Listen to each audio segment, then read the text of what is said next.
Hello everyone, and welcome to my channel. I want to inaugurate this channel with my first sakuatsu series. Warning, this video contains bad words, mentions of blood and mentions of disfigured bodies. Keep watching this video only if these topics don't bother you.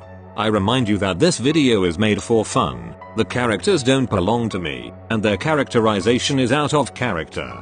Having said that, enjoy. It was Halloween night. Sakusa and some of his friends had decided to spend the evening all together, finding something interesting and, at the same time, terrifying to do. In the end, the idea of Hinata and Bakuto had prevailed over the others, and those boys were walking towards a forest, just outside Tokyo, with all the intention of investigating an abandoned laboratory.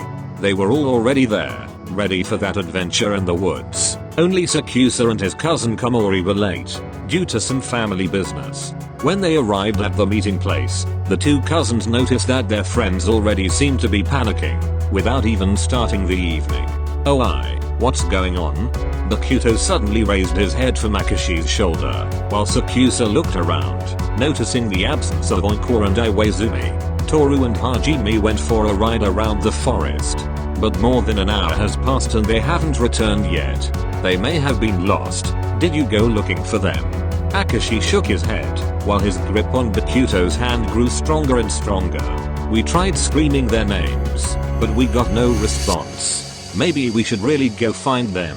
It doesn't seem like a good idea to me. Let's go, Kags. You wait for us here. They shouldn't have gone very far." Everyone nodded, and Hinata and Kageyama stood up, heading in the same direction where Oikura and Iwaizumi had gone. "I have a very bad feeling. Kotaro, what will you be afraid of? There are no monsters, vampires, or anything like that. Maybe Toru and Hajime are playing a joke on us, or maybe they went home because they were afraid." Another abundant hour had passed since the two boys had gone in search of their friends, and there was no more news of Hinata and Kageyama. "Guys, we better go home. Shoyo and Tobio are gone too." Akashi nodded at his boyfriend's words, and got up from the rock he was sitting on, thanks to Bakuto's strong hands that had helped him. "You go home. I'm going to look for them." "Kiyumi, are you kidding, right? You're not going to look for them. I'm going instead. I don't want to leave them here, whether they're alive or dead. You three can leave, if you want." "Okay, fine. I'm coming with you. I have to witness all the bullshit you think and do." "Komori, we give ourselves a maximum of half an hour. KG, you go to your house and, if we don't find them within half an hour, we will join you. Then we will decide, calmly, what to do." Bakuto and Akashi nodded silently, approaching the two cousins and patting them on the back, then hugging them. "Be careful. As soon as you see a minimum of danger, flee." This time it was Sakusa who nodded, just before the two boyfriends left in a hurry from the woods. "You're a complete idiot. Save the compliments for when we find them. How can you be so convinced of finding them? We are in the middle of a forest, on Halloween evening. Our friends could have been mistaken for anything, and they could have been killed, and you are so sure to find them."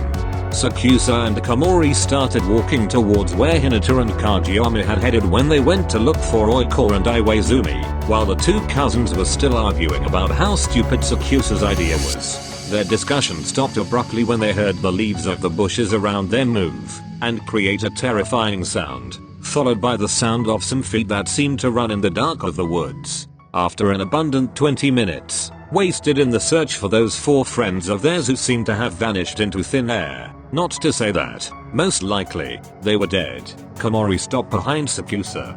"Kiyumi, stop. We will never find them. Now let's go back to Keiji's house, since we're tired and I'm afraid. You go. I'll look for them for a while longer." "Kyu, please. Komori, let me do it. I promise you I'll stop and go home in half an hour." "Okay." Komori, although hesitant and worried for his cousin, nodded with a sigh, hoping with all his might not to be pushing Sakusa towards another of his bullshit. And after saying goodbye, Komori turned his back to Sakusa and hurriedly left the woods, while the black-haired boy continued his search. Sakusa began to scream the names of his friends, until his throat was dry and on fire, but there were no traces of those guys, while everything around him seemed to have come to life. When he unlocked his phone, and saw that the half hour was almost up. Sakusa decided to drop everything and go home. But as soon as he turned around, he found a gray-haired boy who was smiling at him disturbingly. "Are you by any chance looking for an orange-haired boy?" Sakusa's eyes lit up and he nodded hopefully, not knowing what he would witness in a few minutes. "Did you find him?" "Oh, me and another guy found him. He was with a guy with black hair." Although those words were very reassuring to Sakusa's ears, all that confidence vanished as soon as Sakusa's black eyes saw another boy arrive, brown-haired and taller than the other. This boy had two boys on his shoulders, who seemed to be sleeping, but the impression that they were two living people vanished when Sakusa saw the blood flowing from those two bodies onto the brown-haired shirt. Those two bodies were, in reality, the corpses of Hinata and Kageyama, which, as disfigured as they were, didn't even seem to be them. "I'm sorry for you, but you came too late." Suna looked at Osamu and smiled at him, then moved his gaze to Sakusa, proudly showing him his red-painted canines. "What do you think you're doing now? Isn't it obvious? We're hungry, and we have to bring food to our family. And, unfortunately for you, you're in the wrong place at the wrong time. But for us, this is perfect." Sakusa instinctively tried to escape, but as soon as he turned in the opposite direction, he found himself in front of the brown-haired boy, while behind Sakusa there was the gray-haired boy. So Sakusa sat on the ground and he closed his eyes, hoping it was all a bad dream, while he could sense those two monsters approaching him threateningly. Then Sakusa heard a scream, followed by a roar, a tree breaking, and one of the two boys yelling something. And the raven wanted to open his eyes to see what was happening around him, but soon after two arms wrapped around him, and Sakusa fell asleep immediately in those arms.